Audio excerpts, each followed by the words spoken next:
Hello FM கேட்டுட்டு இருக்கீங்க. World no tobacco டேவை முன்னிட்டு ஜிகேஎன்எம் மருத்துவமனையின் சைக்காலஜிஸ்ட் மிஸ் சாத்விகா இருக்காங்க.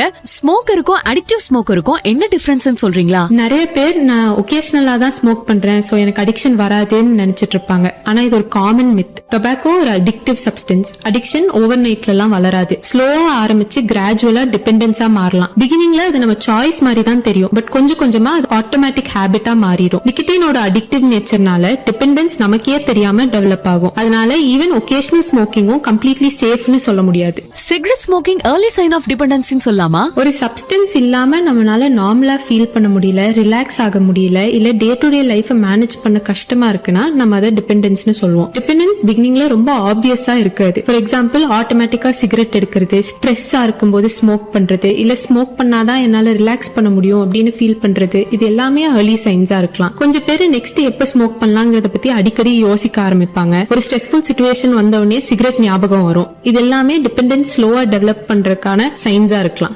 ஸ்மோக்கிங் குவிட் பண்ணணும்னு நினைக்கிறவங்க ஏன் இவ்ளோ சிரமப்படுறாங்க? ஏன்னா நிக்கோட்டின் பிரெயின் பாடி ரெண்டையும் அஃபெக்ட் பண்ணும். ஓவர் டைம் பிரெயின் நிக்கோட்டினை காமா ரிலாக்ஸ்டா ஃபோக்கஸ் பண்ண டிபெண்ட் பண்ண ஆரம்பிக்கும். அப்ப டக்குன்னு ஸ்டாப் பண்ணும்போது பாடி நிக்கோட்டின் இல்லாததுக்கு ரியாக்ட் பண்ண ஆரம்பிக்கும். இதனால irritability, headache, restlessness, craving, sleep issues, mood changes மாதிரியான சிம்டம்ஸ் எல்லாம் வர ஆரம்பிக்கும். சோ குவிட்டிங்கிறது செல்ஃப் கண்ட்ரோல் பத்தினது மாத்திரம் இல்ல, நம்ம பாடியும் நம்ம மைண்டும் இந்த வித்ட்ராவல் சிம்டம்ஸ்க்கு எப்படி ரியாக்ட் பண்ணுது, அதை நம்ம எப்படி மேனேஜ் பண்ணிக்கிறோம் அப்படிங்கறது பாக்குறதும் ரொம்ப இம்பார்ட்டன்ட் ஆகுது. இதனாலதான் ப்ராப்பர் ஹெல்ப்பும் சப்போர்ட்டும் இருக்கிறது ரொம்ப முக்கியம். அக்கறையுடன் 73 வருடங்களாக உங்கள் ஆரோக்கியத்தின் நம்பிக்கை GKNM ஹாஸ்பிட்டல்.